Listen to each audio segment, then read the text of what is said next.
Hey everybody, Tim Knight here. It's time to look at charts together.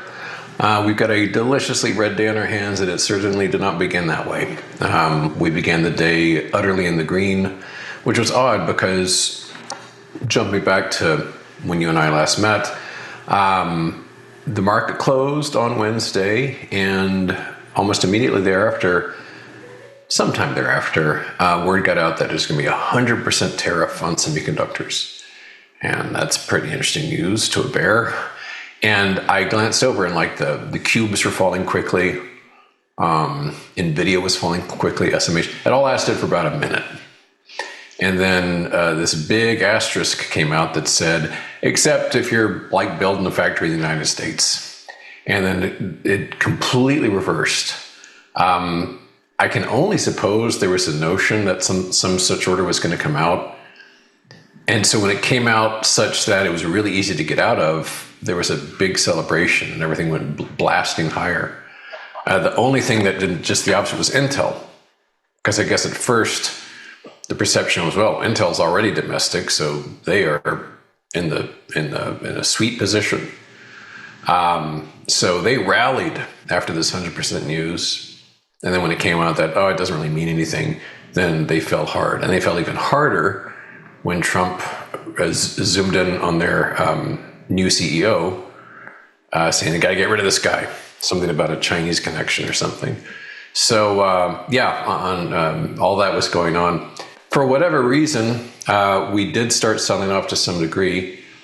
I've got 30 different short positions. That's about as high as it goes because I'm out of screens. If you saw my room, I'm surrounded by screens here. I can't fit any more in, so I'm going to cut it off at 30. And almost 30 for 30, they just went and they all sort of softened up together.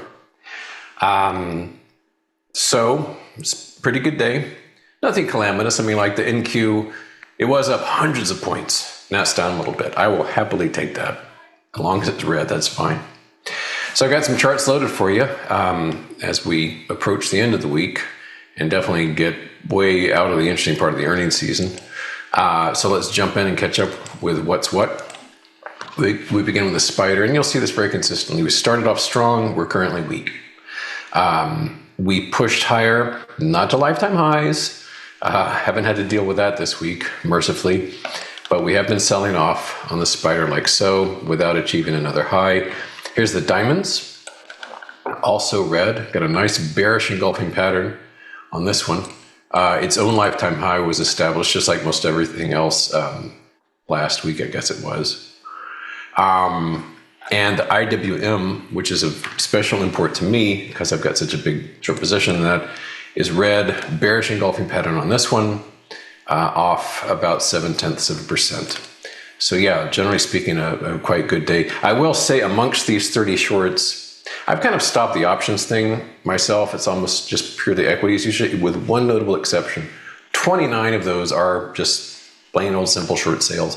One of them is a very aggressive options position on the cubes. Their October expiration, I like lots of time. There's 72 days left. And so that's my crazy trade. In case anything actually goes down hard, that'll be the big winner or the big loser. We'll see. But it's a pretty asymmetric bet, so we'll see how that goes. One sector, which used to be just incredibly powerful and profitable, has turned very cold quickly, which is anything to do with Ozempic type drugs. Injections that kill a person's appetite and let them lose weight. And I guess a year or so ago, I don't know when this was really, really big news, but it was seen that this drug is going to change the world. Americans are going to get thin. Snack makers, junk food makers are going to suffer because they don't need any more ho-hos and ding-dongs and, Dolly Madison cakes or whatever else they sell. And even airlines were saying, we are going to save on fuel costs because we don't have as many of these tubbies to tote around. So it wasn't just some obscure thing. Any industry touched by this talked about it. Selling fewer snacks, buying less fuel because the plane's not so burdened by bloat. And of course, the drug makers doing fantastically well. That's really turned fast. I'm not sure exactly why. Maybe the users of this quit or something like that. But across the board, it's been pretty weak. Good heavens, I got ahead of myself. Remember everything I just said. Let's talk about semiconductors for a sec. I do want to talk about Ozempic, but let's just touch on semiconductors because that was the big deal last night. Hold that thought. Here's SMH. We're up on this one a little, but it's a little red for the day too. So again, weeks and weeks of just grinding away. Intel, as I said, doing what it does best, which is fall. It's down 3.25%. Its glory days ended a quarter century ago, so that's doing poorly. So that's bleeding into the cubes, which were strong, but are off a little bit right now. As you can see, even at today's peak, did not match the lifetime high last week, and we've just been selling off like so. And that's where my big long put position is. Now, back to fatties. Here is Eli Lilly, and they came out with earnings this morning, which I guess were quite soft, and it's taken a hard tumble. You can see the distribution top here spanning like 18 months. This hit its lifetime high of almost $1,000 just a year ago. And we've lost over a third of that market cap. This is not some pipsqueak little company. This is Eli Lilly. This is a gigantic, really old international firm, which has been around for many, many, many decades as a financial instrument. So blasting a third of the value off that, kind of a big deal. And today alone, off over 13%. I had no position in it, and I don't blame myself because it's a very sloppy chart, but congratulations to anybody who was bearish on this thing. Novo Nordisk is a little green today, but not because it's doing well in general. You can see here, they've already kind of had their flogging. They went down from around 150 down to, they've lost 2/3 of their value, actually more like 70%. But you can see even from this great distance, what a shellacking they've received. This chart goes back to the Pleistocene. This is like Reagan's first administration. So big drop on NVO, which longer time viewers may recall this fantastic head and shoulders pattern I pointed out back then, which to this day continues to be a very powerful force in this drop. And the other one, much younger, but also part of their business on Ozempic-like medicine is Hims and Hers Health, HIMS, which had its lifetime high just last week and has descended from 70 to 50 approximately. So pretty big deal on that one as well. Over in precious metals land, XAU, this has exceeded this wedge. In my opinion, it does not negate the value of that wedge. It's gone super expensive at this point, and I hadn't actually tried to do anything with this until today. I've gone ahead and taken on a short position in GDXJ, the juniors.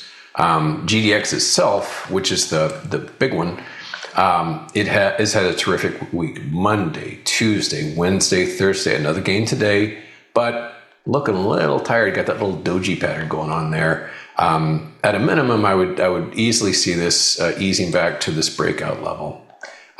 The short I've got on that is not intended to be a long-term one. Going back to that support area would be fine.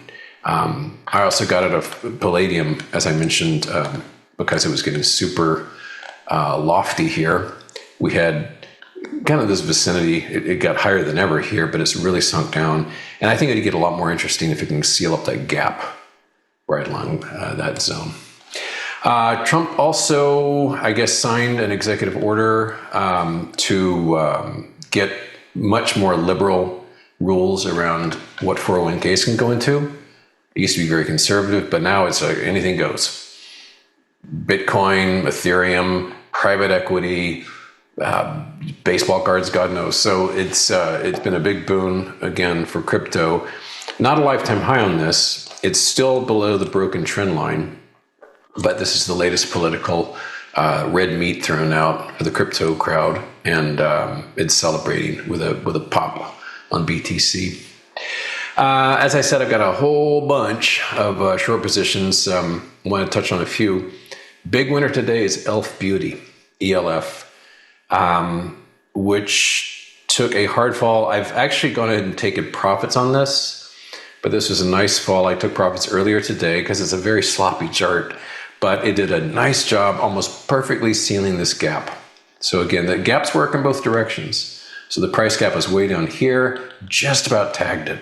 And so it's rallying. So in this instance, it's completely plausible that it would rally back to this gap, which is a new gap today. So ELF worked out very, very nicely. Caterpillar down double digits. Nice reversal there. So I probably want to tighten up this stop as well. I haven't done so yet, but probably belongs. This is what you want to see as it kind of moves in your direction, kind of follow along with it.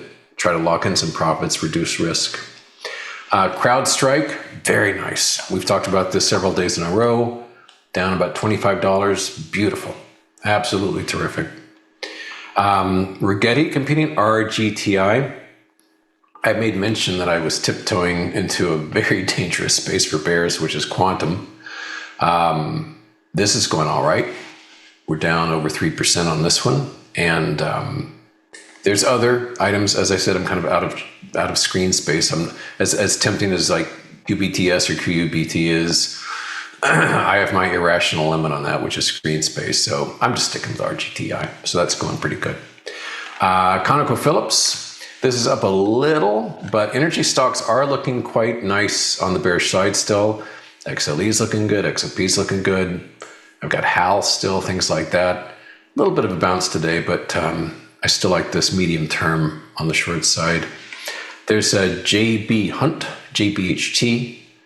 Beautiful top on this one. We're down almost 3% on this, so this is moving the right direction. And one last one, kind of Ozempic related, I suppose. Royal Caribbean RCL, and this one I've tightened up the stop like so. And it's still way up there. I think we've got plenty of downside potential on this. And the bulls are fighting back. I mean, I watched the wiggly jiggly charts here, and you can see that with every little sell-off, there's like, no, and they try to bid it back up, and it sort of succumbs little by little. It's not a very exciting day, but it has been a multi-100-point reversal on the NQ, so that's pretty righteous. I mentioned in passing my reluctance to go too zany with the quantum, but yeah, just FYI, those charts look like this. Here's Qubit's D-Wave Quantum is the company name, and we hit our lifetime peak recently, but we've been sort of like easing back into the confines of that range. And then there's Quantum Computing Inc., QUBT, which had its own lifetime high a while ago, last year, and since then has been sort of easing down into a series of lower lows and lower highs like so. But just to wrap things up, it's a little encouraging that a very powerful, very protected sector, banking, is actually feeling some heat. Here we have XLF, bearish engulfing pattern on this. Gap closed beautifully. And what we want to see next would be a failure of this gap like so. It currently represents support, but if we snap it, that'll be an important failure. And as I said a number of times, fear has left the building. VIX is way down. Puts, in my estimation, are quite cheap, which is why I've been gobbling up those cube puts like someone who doesn't take Ozempic. So that's my big crazy position there. If you're not subscribed, subscribe right here. And if you want to meet me and the team in person at our next live event, hit the link at the top of the description.